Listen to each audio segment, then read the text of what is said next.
En ese periodo que van a ver las curvas, digamos, de precios, en lo que la FAO publica y lo llama índice de precios, que es el promedio de los principales mercados oferentes de carnes para cada una de las especies. Y verán que en el caso del pollo y del cerdo, el pollo la amarilla, el cerdo la rosada, en general van como par y paso, acompañándose a lo largo de los distintos momentos. Y casualmente, digamos, si uno pudiera hacer o mirara, digamos así, una línea respecto del mes base, que es enero del 2011, la mayoría de los precios estuvieron por debajo de ese valor de origen, mostrando de alguna manera que oferta y demanda están en un determinado equilibrio y que la demanda se encuentra relativamente satisfecha, si cabe la palabra, respecto de la oferta a las que puede optar. Si verán, digamos, a pesar de que en un gráfico de 10 años digamos, parecerían muy cercanas las dos líneas, una 2018 y otra 2020, pero verán cómo, digamos, el efecto de la pérdida brutal de stock que tuvieron en los cerdos con motivo de la fiebre porcina africana disparó inicialmente el precio de las dos carnes. Después aparece el COVID, que genera, digamos, una caída importante en la actividad económica mundial, yo diría, una muy fuerte limitación en las comidas extrahogareñas, que son uno de los destinos habituales de fuerte consumo de carnes, y hasta que aparece de alguna manera la solución científica, que creo que todos coincidiremos que apareció mucho más rápido de lo que todos pensábamos, ya digamos, sobre finales del 2020, con las primeras vacunas, digamos, uno empieza a ver otra vez la recuperación de esta comida extrahogareña, la recuperación de los consumos de carne. En cualquier caso, y digamos, para avanzar ahora y mostrarles lo que viene pasando con la carne vacuna, podríamos decir que se trata de dos carnes, obviamente las de mayor consumo en el mundo, que encuentran un determinado equilibrio, un razonable equilibrio entre oferta y demanda, y los precios se mantienen relativamente bajos. Cuando analizamos esa misma curva en la carne bovina, lo primero que vamos a ver es que prácticamente todos los precios, digamos, a lo largo del periodo están por arriba del mes de origen. Y acá nuevamente, digamos, entre las rayitas veremos una trepada espectacular del precio cuando aparece la fiebre porcina africana, y ahí aparece de alguna manera, y ya lo vamos a ver en detalle, digamos, esta locomotora china ya sin frenos. Luego aparece el COVID, hay una pequeña caída, y verán que el último precio recogido o publicado, que es el de febrero del 2022, está mostrando en solo un año una suba de valores reales de la carne vacuna por arriba del 40%. Es decir, lo que nos está marcando es una clara insatisfacción por parte de la demanda, que al no tener la carne que considera o la que requiere o la que quisiera tener, arbitra subiendo los precios para que el que paga algún peso más se lleva, digamos, lo que está disponible. Primer tema, entonces, precios de las carnes en valores récords, una demanda que se encuentra insatisfecha y que hasta ahora no ha mostrado techo al momento de convalidar precios para llevarse lo que considera escaso en función de su demanda. Digamos, el segundo gráfico, que es relevante y mucho más después de haber visto el primero, es que el mercado mundial de carne vacuna ha subido ni más ni menos que el 30% en los últimos 5 años, en donde claramente, si ustedes perciben o alcanzan a ver, digamos, las columnas o los colores de las columnas, y ven la rayita de arriba que muestra el crecimiento del 30%, podrán observar que tiene más o menos el mismo ángulo de crecimiento que la que muestra las columnas amarillas, que refleja básicamente la demanda de China y Hong Kong. Con lo cual, digamos, uno podría decir, sin temor a equivocarse, que casi todo el crecimiento del 30% en el volumen comercializado ha sido, digamos, tomado por China y Hong Kong. Es decir, que el crecimiento, de alguna manera, lo tomó en su totalidad este país o esta región, si no se ampliamos un poquito más. Altos precios, crecimiento de la oferta, por eso les decía que la escasez no se generaba porque había menos carne disponible, sino porque aún con un crecimiento importante no alcanza a lo que realmente están demandando. Y todo lo podríamos de alguna manera concentrar o sintetizar, aunque sería bastante, digamos, no realista analizar otras cuestiones, en China. China, acá este gráfico les muestro, digamos, el crecimiento de las importaciones de las tres principales carnes, de pollo, de cerdo y de carne vacuna, cada uno con su columnita para no perder mucho tiempo en la presentación. Lo que importa reflejar es que a partir de la aparición de la fiebre porcina africana, China venía subiendo, pero venía subiendo a un ritmo moderado, si cabe la expresión. Pero a partir del 2018, ya 2019, 2020, 2021, y ya estamos viendo lo que pasa en el 2022, le diría, si miramos 2020 y 2021, triplicó el promedio de las importaciones del conjunto de las tres carnes en los periodos prepandemia, fiebre porcina africana. A propósito, les comento que en términos de animales de recuperación del stock de porcinos, prácticamente ya se estima que en este año China va a volver a tener un stock parecido al que tuvo antes de la pandemia, solo que todavía le va a llevar algún tiempo más volver a recuperar niveles de eficiencia en la producción y en la extracción de carne respecto del stock. De alguna manera, para recuperar stock, digamos, no hizo la selección genética adecuada que tenía antes de la pandemia, y eso le va a llevar un poquito más de tiempo, pero está muy claro que lo que han hecho es una cosa de nuevo extraordinaria, porque si uno piensa que esto ocurrió en el segundo semestre del 2018, en apenas 3 años, 4 si quieren porque será este año, habrán de haber recuperado casi el 40% del stock que habían perdido 4 años atrás, ¿no? Es decir, lo de China siempre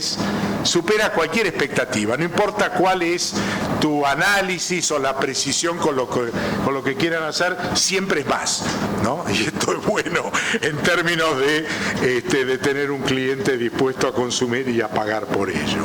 Este gráfico es muy interesante también porque ya se concentra específicamente en la importación de carne vacuna y quienes proveen esa carne vacuna, y si nos proyectamos a los últimos 9 años, porque esto termina en el 2021, del 2012, verán que en el 2012 prácticamente no importaba carne vacuna. China importaba menos de 100.000 toneladas por año, peso productos, este gráfico está expresado en peso producto, y el año pasado superó largamente, digamos, los 2.400, ¿no? Los 2.400.000 toneladas. Y ahí verán, digamos, en celeste Uruguay, en blanco Argentina y en verde Brasil, como Mercosur, de alguna manera, llega hoy a representar entre el 75 y el 80% de la provisión. Australia amarillo, Nueva Zelanda en negro, digamos, para Nueva Zelanda sigue siendo el principal cliente, para Australia también en volumen, no tanto en calidad, pero que fueron los que de alguna manera capturaron y desarrollaron inicialmente ese mercado, hoy han pasado a ser minoritarios, y aparece allá arriba, antes de la ocre, un color rojo, que es la aparición de Estados Unidos como proveedor de carne vacuna de China, que la veremos crecer significativamente en los próximos años. Esto tiene dos explicaciones. La primera explicación es que hacen un acuerdo a principio del 2020, digamos, macro de importación y exportación, que facilita y reduce aranceles de ingreso o costos de ingreso, y la segunda es que aprovecha muy bien Estados Unidos las caídas parciales de exportaciones de Argentina por las restricciones que puso el gobierno y de Brasil por las restricciones sanitarias que le generó a partir de agosto del año pasado la aparición de los dos casos de vaca loca atípica. Recién Brasil recupera el ingreso de carnes con animales de menos de 30 meses de edad a China sobre finales del año pasado. Es decir, estos baches que generaron los dos principales proveedores a China los aprovecha a la velocidad del rayo Estados Unidos. Así que le generamos o le abrimos una puerta de oportunidad a un exportador muy significativo. Para mí, de todos los gráficos que le voy a mostrar en términos de proyección futura, probablemente este es el que tiene, a mi juicio, la mayor trascendencia, si cabe la expresión. Acá lo que vamos a ver es una proyección de precios que paga el consumidor chino en yuanes por un kilo de carne de pollo, por un kilo de carne de cerdo, por un kilo de carne vacuna. No importa la calidad, es el promedio. Sería lo que mide de alguna manera, espero que mejor, el INDEC en la Argentina. Van a ver el pollo, el poultry, abajo, la liñita oscura, digamos, que tiene el menor precio como en todo el mundo. Van a ver el cerdo, el pork, que creo que es la verde,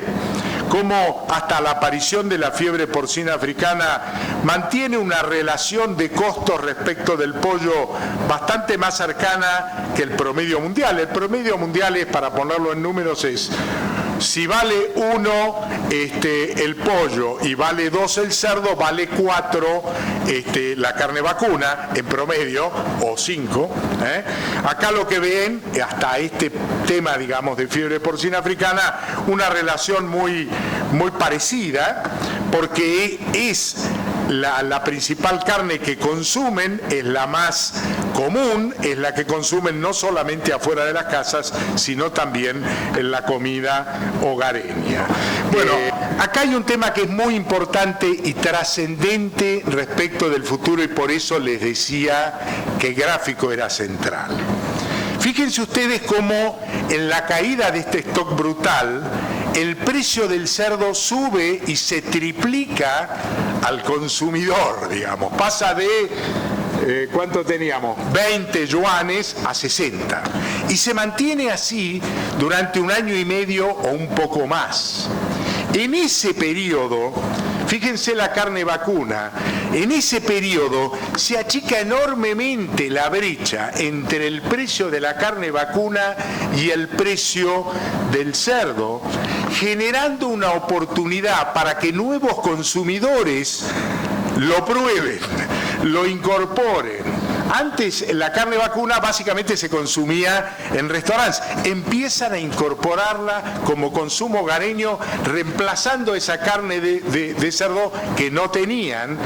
Y lo notable de esto es de alguna manera que esa resiliencia en la incorporación del hábito es que hace que, pese a la brutal caída de hoy ya de la carne de cerdo, que vuelva a estar a 20 yuanes, digamos, mantiene e incluso sube el precio de la carne vacuna al consumidor. Cuando yo le digo que es la que más trascendencia le doy yo no tengo duda de que esta foto me está indicando de que la carne vacuna ha ingresado al hogar chino, que de alguna manera ya ha sido incorporado al menú y que más allá de los volúmenes y los precios relativos, el futuro del consumo de la carne vacuna en China llegó para quedarse y para incrementarse. Con 1.450 millones de habitantes, cada kilo va a ser difícil de abastecer. Y eso, en definitiva, se va a trasladar en precios sostenidos del mercado internacional por muchos, muchos años. Así que, si nos preocupa lo que pueda ocurrir con las restricciones de Argentina, si nos preocupa lo que nos pueda ocurrir con la economía y con las relaciones de costos y precios, les pido que por un momento, cuando estén preocupados, cierren los ojos e imaginen lo que está pasando en la demanda internacional de carne vacuna, y ahí, digamos, respiran y salgan nuevamente. Bien, dicho eso, un tema muy importante también vinculado al futuro.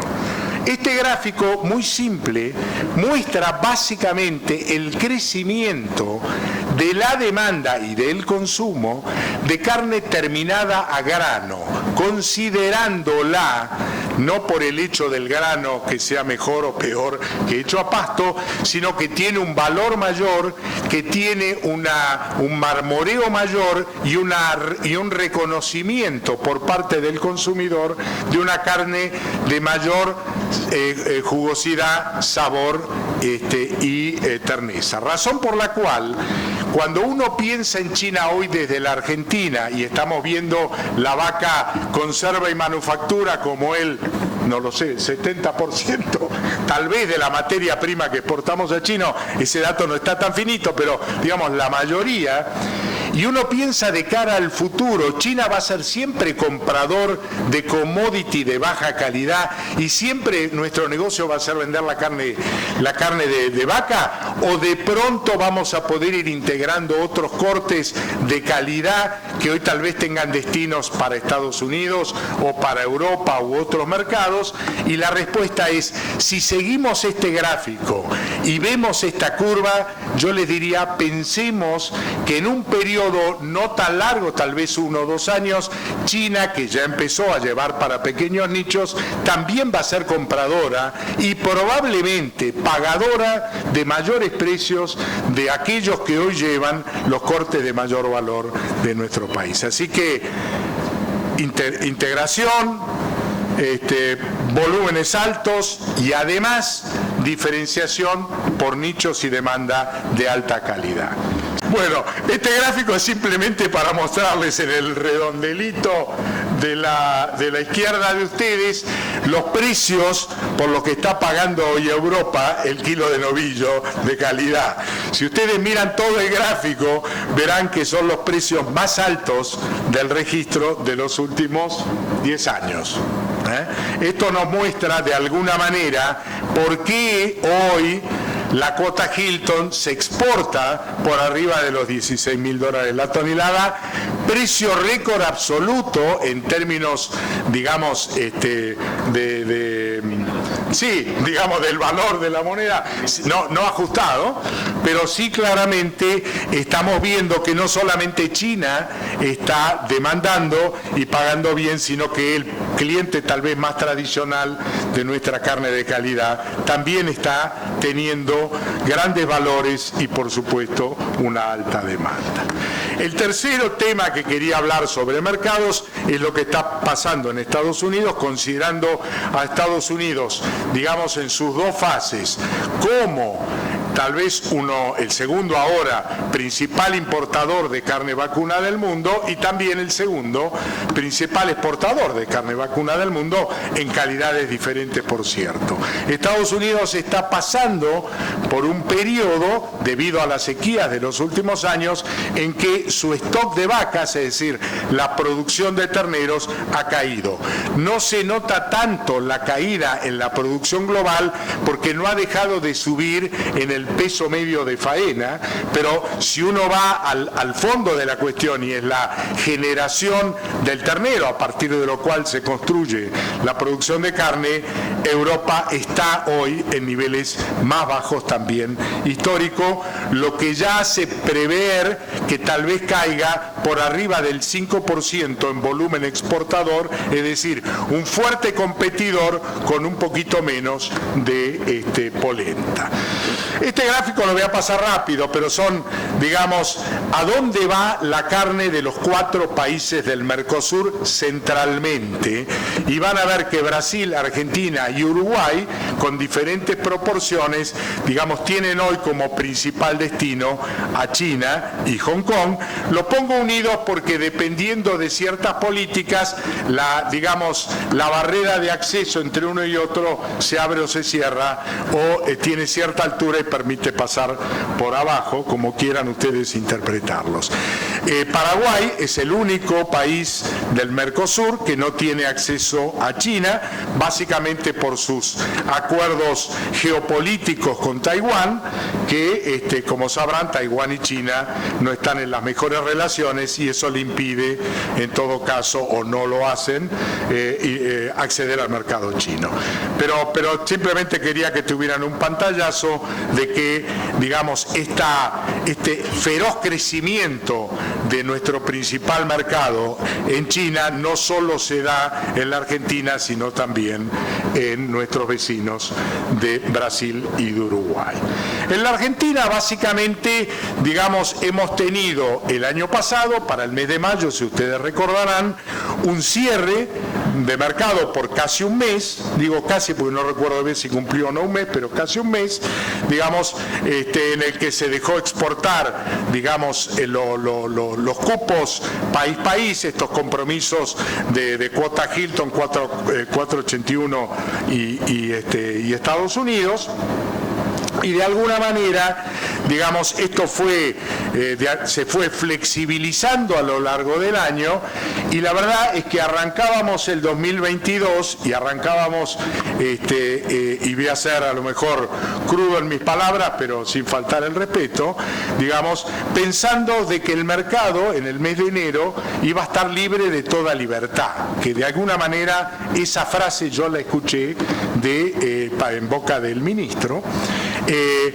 Hemos ya transcurrido 2 meses, tenemos datos de uno solo, pero ya tenemos de alguna manera el feedback de los frigoríficos y de los exportadores, y tal libertad no es tan libre. Hay, de alguna manera, un cupo administrado sobre la base de un promedio de exportaciones del último semestre del año pasado, en el que hay gente relativamente conforme, mucha gente desconforme, y que sin duda alguna, en un caso o en el otro, hay una cierta, permítanme la palabra, arbitrariedad respecto de quién, cuánto y cómo puede exportar.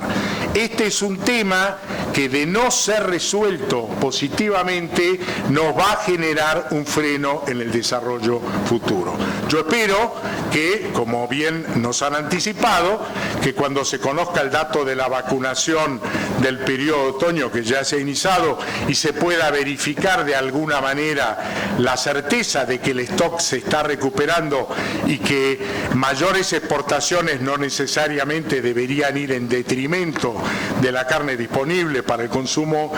nacional, esto finalmente alcance la expresión de libre de toda libertad. Hasta ahora esto no estaría ocurriendo de la manera como fue planteada. Cuando uno mira, digamos, los indicadores del año pasado, lo voy a dividir en 2 para que lo tengamos más claro. Vamos a ver por un lado, perdón, del año pasado no, sí, del año pasado, perdón, desde enero, vamos a ver el IPC, es decir, la inflación como corrió, prácticamente, digamos, en una línea en diagonal, hay meses de más, hay meses de menos, y sobre eso cómo de alguna manera ajustó el precio del novillito, cómo ajustó el precio de la carne al consumidor. En general, una y otra van casi de la mano, siendo el novillito, digamos, la materia prima central a la hora de proveernos la carne que después consumiremos. En este momento, pasado primeros 4 meses post cierre de mercado e intervención, hubo una fuerte recuperación de los precios, obviamente de ganado primero y trasladado al consumidor después, y hoy más o menos van acompañando el ritmo de inflación. Cuando digo van acompañando es hasta fines de febrero. En marzo seguramente veremos otros números, pero esto es hasta fines de febrero, considerando una inflación en el IPC de febrero del 3,9%, que es lo que dicen los analistas. Conoceremos el dato la semana que viene seguramente. Ahí van a ver cómo de alguna manera, hasta que se generó la intervención, la verdad que los precios de la carne exportada, de la vaca con destino a China, está todo llevado a valores 100 obviamente, y del novillo venían fluyendo más o menos pari passu. Cuando se cierran los mercados y se cuotifica la exportación, a mi gusto se concentra en pocas manos la exportación, los precios caen. Hay quien dice que hubieran caído igual. En mi lectura, ya de viejo y a lo mejor de caprichoso, considero que hubo, pónganlo entre comillas, un cartel que definió, digamos, habiendo concentrado la exportación, cuánto podían transferir de ello a los productores, y vemos una brutal caída en una época inusual, porque no sobra vaca conserva en esa época del año, y un sostenimiento del precio del novillo. Siguen creciendo los precios de la exportación, que es la línea roja, y claramente, digamos, hay un momento en que se destapa la olla, ocurrió allá para octubre, y ahí sí se recuperan los precios de ambas categorías,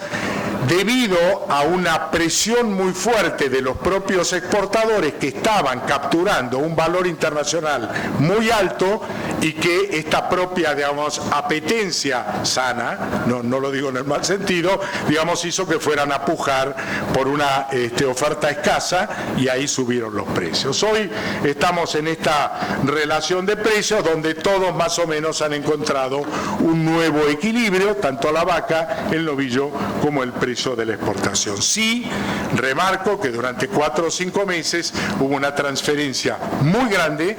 de la rentabilidad de los productores que vendían animales con destino a la exportación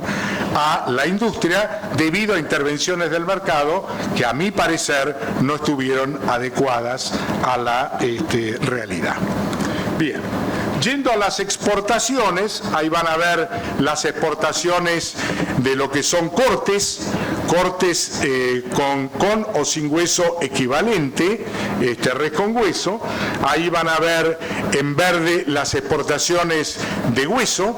Las exportaciones de hueso generan un cierto espejismo de mayor volumen exportado, pero en realidad en el rojo ya está calculado el componente hueso, toda vez que un corte sin hueso se lo multiplica por 1.5 para llevarlo a equivalente hueso. Si uno vuelve a sumar el hueso, lo está sumando 2 veces. Por lo tanto, en mi lectura, y discúlpenme mi intransigencia respecto de estos temas, en mi lectura, las exportaciones del año pasado no fueron 805.000, sino 727.000. El resto fue hueso. Si con el criterio eso también sumáramos el resto de los despojos, el cuero y las menudencias, a lo mejor encontraríamos un número mucho más alto. Pero la realidad es que sí cayeron las exportaciones de 900.000 a 724.000. El recuadrito que sigue en la penúltima columna hubiera mostrado lo que parecía que íbamos a lograr el año pasado, que era llegar a un número parecido o similar a 1 millón de toneladas. Y el que sigue es una predicción que parece razonable, digamos, pensando que vamos a exportar tal vez 50, 60 o 70.000 toneladas más que el año pasado, sí, vuelvo a decir, considerando el aspecto de la columnita roja. Este gráfico se lo pido prestado siempre a Andrés Jale, que tiene un corazón de oro, porque me lo presta, no a mí, digamos, a cualquiera. Y para mí refleja, y con esto voy de alguna manera tratando de cerrar la charla e ir a las conclusiones, lo que nos ha pasado en los últimos 2 años. En las columnas, déjenme ver porque yo soy chicato, en la columna roja ustedes van a ver lo que se llama la foto, que es de alguna manera, cuando yo voy a comprar, ya está, gracias. Cuando yo voy a comprar, voy a decidir si compro un novillito y lo voy a meter al corral, saco las cuentas que hoy nos pasaba el paisa, digamos, bueno, vale tanto el ternero, vale tanto la alimentación, puedo calcular a qué precio va a vender el gordo, me conviene, encierro o no encierro. Esa es la foto. Las fotos, como verán, rojas, fueron francamente malas, lo que de alguna manera restringió a muchos encerrar en el corral. La película es lo que pasó cuando vendiste, cuando terminó ese ciclo, digamos, y es las columnitas azules. Bueno, hay más columnitas azules, o de alguna manera, digamos, el resultado fue menos peor de lo que nos decía la foto, porque o por inflación, o por ajustes de precios del gordo, o por relaciones que se iban dando en cada momento, digamos, la película fue un poco mejor. Pero en cualquier caso, lo que hemos visto en los últimos 2 años, que la etapa de terminación o engorre a corral fue francamente muy mala, o muy compleja, o muy complicado. Y esto sigue ocurriendo. Ni que hablar hoy, imagino yo, saco la foto hoy y digo, ternero de estos días en Rosgan, 380 pesos. Gordo de novillito en el mercado de Liniers, 310, si quieren, 315, vamos a ser optimistas. Ya ahí me estoy comiendo un 20 y pico de costo de reposición. Maíz, que define de alguna manera el costo de alimentación. Ayer 32.500, hoy no sé, mañana menos. Entonces, mi planteo respecto de las medidas de intervención del gobierno, respecto de lo que es la fluidez, la producción y la oferta futura, tienen que ver con este gráfico y no con el gráfico de las exportaciones. Entiendo que es más fácil darle o no a uno el permiso para exportar que, digamos, acompañarlo con algún grado de estímulo o reducción impositiva o tasas de lo que sea, en la parte de alimentos o en la mejora de la relación, pero sin ninguna duda, si yo tuviera que tomar políticas públicas, Dios no lo permita, tuviera que tomar políticas públicas, yo le pongo foco a este gráfico y no a lo otro que estuvimos viendo. Vuelvo al punto inicial. Demanda internacional insatisfecha, no porque haya caído la oferta, sino porque la demanda ha crecido de manera exponencial y todo indica que seguirá en ese camino. Incremento de costos, que es el karma, digamos, que hoy estamos todos viviendo, de alguna manera ahora sobreexpuesto por la invasión Rusia a Ucrania y todo lo que significa el incremento de commodities, empezando por la energía, costos de flete, costos de granos, costos de alimentación, al que le agregamos, esto sí ya derivado de la pandemia COVID, digamos, el mayor costo de mano de obra, no solamente, digamos, por una cuestión de que sube la inflación y un costo, sino porque el costo de las industrias procesadoras básicamente ha subido enormemente en prevención y cuidado de sus trabajadores. Así que son temas sobre el que no podemos arbitrar demasiado, vamos a enfrentarlos, tengámonos en cuenta. En el caso de la Argentina, digamos, la baja tasa de extracción de alguna manera se explica por este grafiquito que me prestó Andrés Jale, que le mostré de la película y la foto, en donde claramente la inviabilidad económica o rentable o la duda respecto del resultado de encerrar el corral nos llevó a sistemas de pastoriles, de invernadas más largas, que podríamos llamarla más o menos eficiente, pero cuanto mínimo de esperar el mejor momento para salir. En cualquier caso, eso muestra probablemente una menor tasa de extracción que nada tiene que ver con que sea motivo o causal de un menor stock. Digamos, hay cuestiones que nos han llevado a alargar procesos y por lo tanto no vemos en la oferta la realidad que veíamos antes de todos estos problemas, pero que seguramente en algún momento, una vez equilibrados, de pronto vamos a encontrarnos que vamos a tener 200, 300 o 400.000 toneladas más de las que estamos viendo hoy, porque están en el stock y no las vemos en el frigorífico. Precios firmes. Bueno, la cría, la cabaña, y esto lo digo para cobrar, Martín, porque hay que cobrar también esto. Van a tener por cuarto año consecutivo el podio al, digamos, eslabón de la cadena mejor remunerado, más favorecido, si cabe la expresión, lo cual es extraordinariamente buena de cara al futuro, porque si a la cría le va bien, si la cría se vuelve más eficiente y tenemos más terneros, seguro que alguien los va a engordar y habrá mucho más carne. ¿Qué más? El peso mínimo de faena. Yo les debo confesar que ya perdí los pelos en esta discusión. Yo no puedo creer, me cuesta interpretar, no digo que no pueda creer, que siga habiendo gente que cree que se va a elevar el peso mínimo de faena poniendo restricción a la faena de animales livianos. Me cuesta creerlo. Porque en definitiva, cualquiera que tiene un ciclo completo o una cría con recría, lo que quiere es vender los animales más pesados, en tanto y en cuanto se los paguen bien. Ahora, si yo hago una cría y recría o ciclo completo y pretendo llevar a un animal de 500 kilos y me encuentro que cuando lo voy a vender, el exportador me dice, Cacho, no me dan los números porque me dan la mitad de la cuota que necesito o me entregan la mitad de los dólares que necesito para que me den la cuenta, así que lo siento mucho, pero tu animal de 500 kilos vale menos que el de 400 y mucho menos que el de 300. Digo, ¿por dónde da la cosa? ¿Es la zanahoria o ese garrote? Zanahoria. Liberen y tendremos 500 kilos de peso de faena y no 350. ¿Y qué más? Y por último, claramente la mayor incertidumbre que hoy tenemos, me incluyo en primera persona, son las políticas públicas vinculadas a la intervención. Un negocio que requiere largo plazo, un negocio que requiere mínimamente de 2 a 3 años para poder proyectarse, digamos, estar viendo si van a liberar o no la cuota en marzo o abril de este año. Y la verdad es poco estimulante. Así que nada, les quiero simplemente